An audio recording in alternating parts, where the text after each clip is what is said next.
जय जगदम्बा।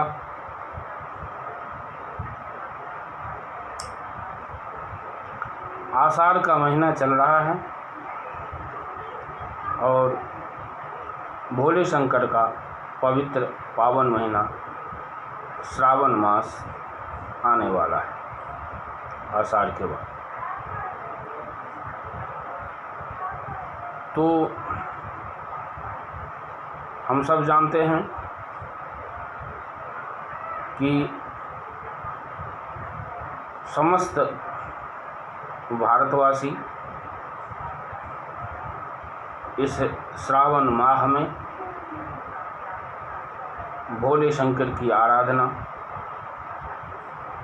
विशेष रूप से करते हैं, भक्ति भाव से करते हैं, जहाँ है वहाँ करते हैं।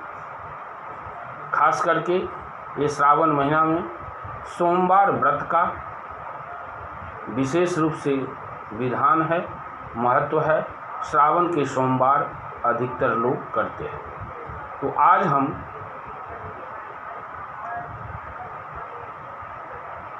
हमारा जो वीडियो है आज, ये श्रावण माह कब से पकड़नी है। विशाल देश है भारतवर्ष, विभिन्न क्षेत्र के लोग 2-3 प्रकार से मास को पकड़ते हैं। तो हम कौन कैसा किस हिसाब से पकड़ता है जगह जगह, तो हम ये जो माह है ये भ्रांतियां मन में हैं। जो हम ऐसे पकड़ते हैं तो फलाने ऐसे क्यों पकड़ता है, वो ऐसे क्यों पकड़ता है, जबकि सब अपने अपने मान्यता के अनुसार पकड़ता है। तो इसी पर हम आज चर्चा करने आए हैं। जो श्रावण माह कैसे पकड़ना है, कौन कैसे पकड़ता है, जो जैसे पकड़ते हैं उसी हिसाब से पकड़िए, मन में भ्रांति को नहीं रखना है।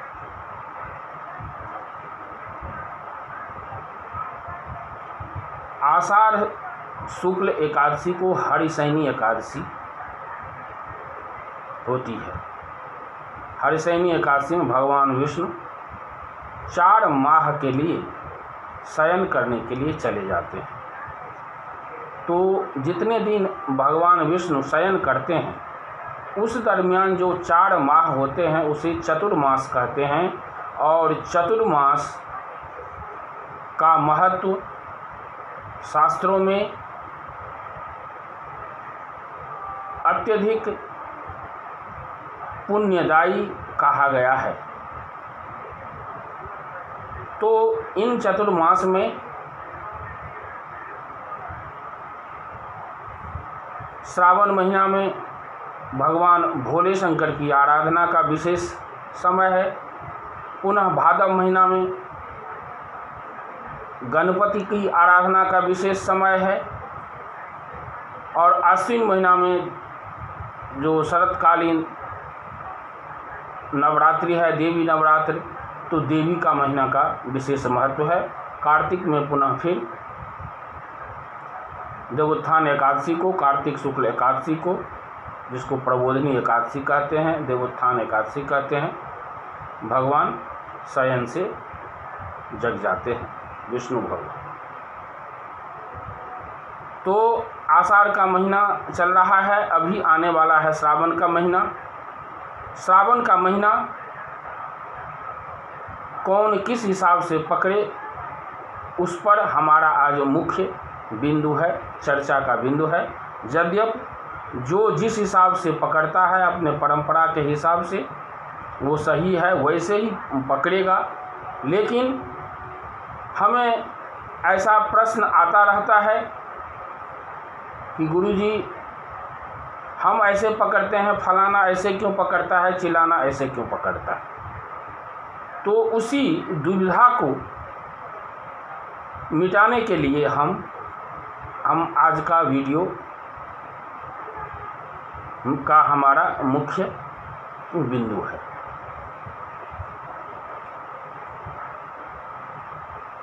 भारतीय मास जो है वो मुख्य रूप से दो प्रकार से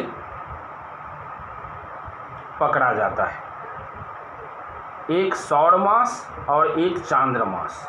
सौर मास सूर्य के संक्रांति के हिसाब से और चांद्र मास पूर्णिमा के हिसाब से या अमावस्या के हिसाब से। इस पर भी हम आगे चर्चा करेंगे। तो सबसे पहले सौर मास संक्रांति के हिसाब से बहुत सारे लोग महीना पकड़ते हैं। खास करके हम मिथिला से हैं और मिथिलावासी अधिकतर पूर्व काल से संक्रांति के हिसाब से ही मास पकड़ते रहे हैं। अब आजकल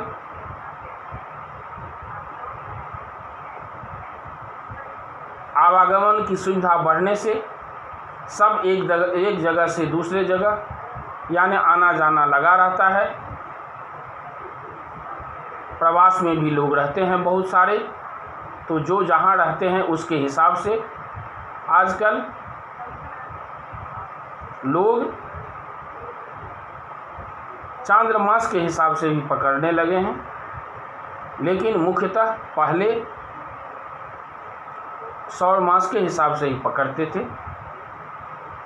खैर, आप सौर मास के हिसाब से पकड़िए, चांद्र मास के हिसाब से पकड़िए, बहुत ज़्यादा अंतर नहीं पड़ता है। हाँ, तब ये है कि अपनी परंपरा को नहीं छोड़नी चाहिए, अपने परंपरा को हमेशा पकड़े रहना चाहिए। तो ये सौर मास के हिसाब से, संक्रांति के हिसाब से इस बार जो श्रावण शुरू हो रही है वो 17 जुलाई से ही श्रावण शुरू हो जाएगी। यानी 17 जुलाई को कर्क संक्रांति है, तो 17 जुलाई से ही श्रावण मास पकड़ा जाएगा, जो संक्रांति के हिसाब से सौर मास के हिसाब से पकड़ते हैं। और 17 जुलाई से ये 16 अगस्त को पुनः सिंह संक्रांति होती है, तो 16 अगस्त को ये श्रावण महीना संक्रांति के हिसाब से ख़त्म होगा। यानी 17 जुलाई से 16 अगस्त तक सौर मास के हिसाब से श्रावण मास इस बार है। पहला सोमवार सौर मास के हिसाब से 19 जुलाई को हो रहा है और कुल 5 सोमवार संक्रांति के हिसाब से सौर मास के हिसाब से होगा। अब आते हैं चांद्र मास के हिसाब से। बहुत सारे लोग, अधिकतर लोग चांद्र मास के हिसाब से ये श्रावण पकड़ते हैं। तो चांद्र मास में भी 2 प्रकार है। उत्तर भारत के लोग पौर्णिमांत यानी पूर्णिमा को अंत होने वाला मास, यानी पूर्णिमा का जो मास अंत हो और अगले दिन से कृष्ण पक्ष के प्रतिपदा से जो शुरू हो वो महीना पकड़ते हैं।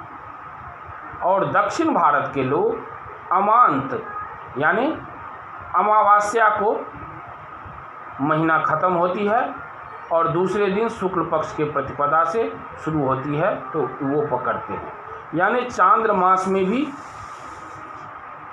2 तरह की विचारधारा है, एक पौर्णिमांत और एक अमांत। एक पूर्णिमा को अंत होके अगले दिन से नए मास का शुभारंभ, एक अमावस्या को अंत होके अगले दिन से नवीन मास का शुभारंभ।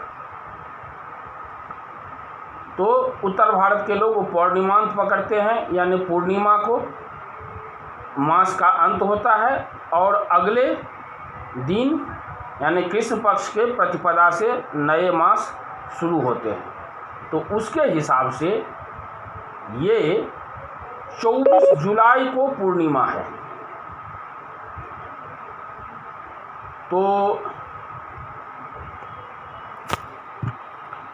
24 जुलाई से यानी अगले दिन से 25 जुलाई से पूर्णिमांत यानी उत्तर भारतीय लोग जो पकड़ते हैं तो वो 25 जुलाई से श्रावण मास शुरू होगा। और इसमें 4 सोमवार आते हैं।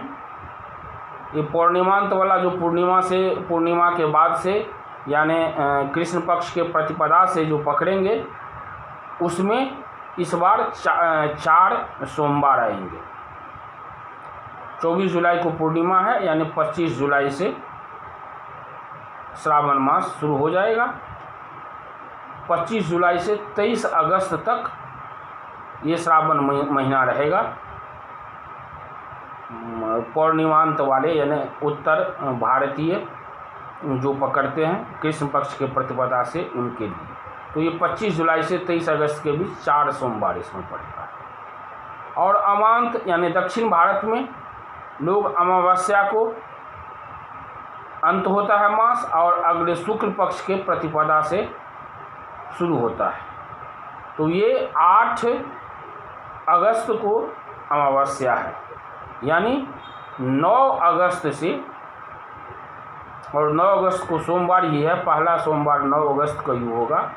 तो 9 अगस्त से श्रावण मास का आरंभ होगा दक्षिण भारत में जो अमांत के हिसाब से पकड़ते हैं।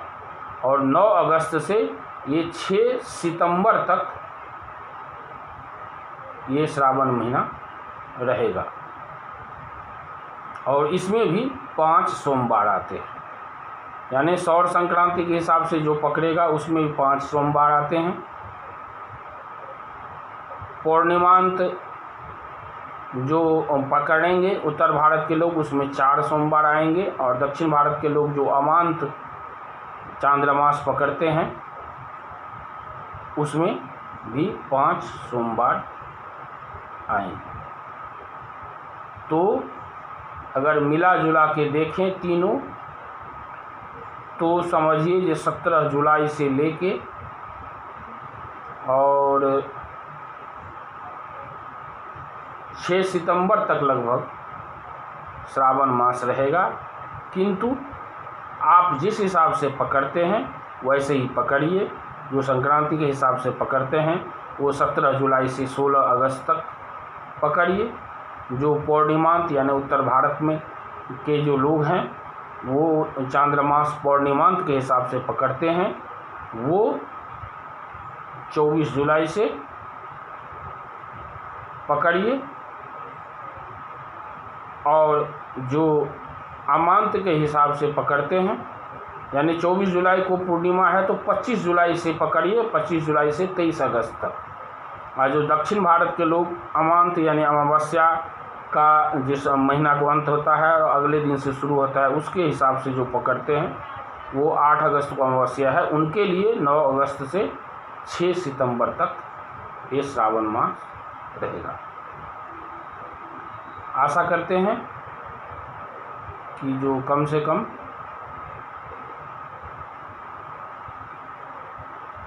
इसमें जो भ्रांतियां थी वो आप लोगों को समझ में आई होगी कि क्यों कैसे किस प्रकार से पकड़े जाते हैं। जो परंपरा है, कुल परंपरा है, अपने समाज का परंपरा है, समुदाय का परंपरा है, जैसे पकड़ते हैं वैसे ही पकड़िए। किसी भी प्रकार से पकड़ेंगे भोले शंकर कल्याण ही करेंगे। आगे पुनः और किसी विषय पर को लेके हम उपस्थित होंगे। अभी अध्यात्म से संबंधित ही लगातार 2-3 विषय हो रहा है। अध्यात्म और ज्योतिष दोनों एक दूसरे के पूरक हैं तो इसलिए दोनों में अन्योन्याश्रय संबंध है, समझिए। तो सब उसी का भाव है। फिर आगे किसी और चर्चा के साथ उपस्थित होंगे। जय जय अम्बा।